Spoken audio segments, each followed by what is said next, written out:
Good day viewers and subscribers, welcome back to my channel. This is Girls Connection, the World Connection. Please remember to subscribe, like and to share. Also click the notification bell to receive daily news updates locally and internationally. Nearly 400 criminal gangs operating in Jamaica. Jamaica's gang problem shows no sign of abating, with some 389 criminal organizations operating in the country up to the end of 2019 and presenting a clear and present danger to the society, according to the Minister of National Security, Dr. Horace Chang. Of that number, 250 were found to be active, Chang said. He gave the update in the House of Representatives on Tuesday, while presenting the report of the Joint Selective Committee on the Criminal Justice Suppression of Criminal Organizations Act, more commonly referred to as the Anti-Gang Legislation. The committee has examined and made recommendations to strengthen the legislation with a view to securing more convictions in the courts.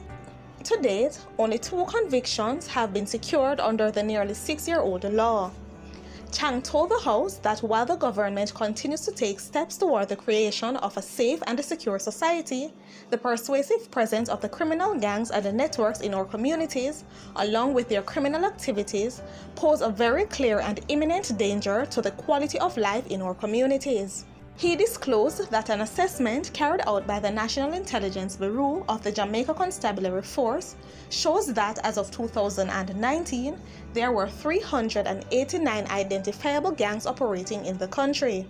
Of that number, 323 or 83% were classified as first-generation gangs. This means that they are loosely organized groups that sometimes operate as street corner gangs. According to Chang, these gangs usually engage in criminal activities such as extortion for protection and in drug activity at the community level. He said gangsters are fiercely protected by community members who see them as performing the role of benefactor. The remaining 66 gangs, which account for 17% of the criminal organizations, are mostly classified as second-generation gangs. These gangs exhibit more centralized leadership and are focused primarily on organized crime. They are the ones that lead criminal organizations involving drug smuggling, gun running, extortion on the more organized scale, and sometimes having their own businesses through which they rinse money. They also get involved in transnational crime as well, Chang said. He told the House that there are also a few third-generation gangs in operation in Jamaica. These are gangs with broad reach, including international access. They operate legitimate businesses, which they also use to rinse money. The security minister said these gangs usually operate businesses that handle a lot of cash. Not surprisingly, Chang provided statistics to show that the vast majority of gangs are concentrated in the corporate area of Kingston and St. Andrew. He said this was consistent with historical trends. Some 249 or 64% of all gangs are located in Police Area 4, which comprises the Kingston Western, Kingston Central, Kingston Eastern, St. Andrew Central, and the St. Andrew South Police Divisions. Within the corporate area, the St. Andrew South Police Divisions stand out as it accounts for 78 of all gangs operating in the country, for a 20.1% saturation rate. Of note is that St. Andrew South is made up of such violence-plagued communities as Waterhouse, Tower Hill, Olympic Gardens, Seaview Gardens, Bactu, Painland, Majestic Gardens, Whitefield Town, Waltham Park, Riverton, and the sections of Maxfield Avenue. The Kingston Central and the Kingston Western Police Divisions account for 13.1% and 12.3% of gangs respectively. Police Area 5, which covers St. Catherine North and South, St. Andrew North and St. Thomas, accounts for the second highest number of gangs in the country, 57 or 14%.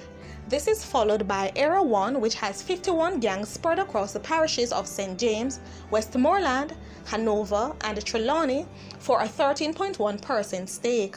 Chang said that between 2017 and 2019, some 595 gang members were arrested, but the vast majority were for offenses not related to the anti-gang legislation.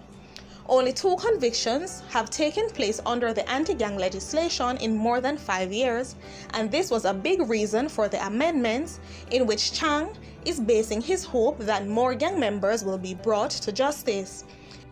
We currently have some 14 major cases before the courts and just about 200 members of gangs who are being tried under the anti-gang legislation, and we look forward to the impact of those possible convictions. Meanwhile, Chang said efforts are being stepped up to apprehend the so-called bigwigs who pull the strings but are able to distance themselves from the criminal networks that they lead. In the current scenario, there are many of the key leaders who've distanced themselves from the street crimes and therefore cannot be identified with the shootings and the killings so easily, and until we get those individuals, the crime will just continue, said the security minister. This is Girls Connection, the World Connection. Please remember to subscribe, like, and share. Also, leave a comment in the comment section down below. Thank you.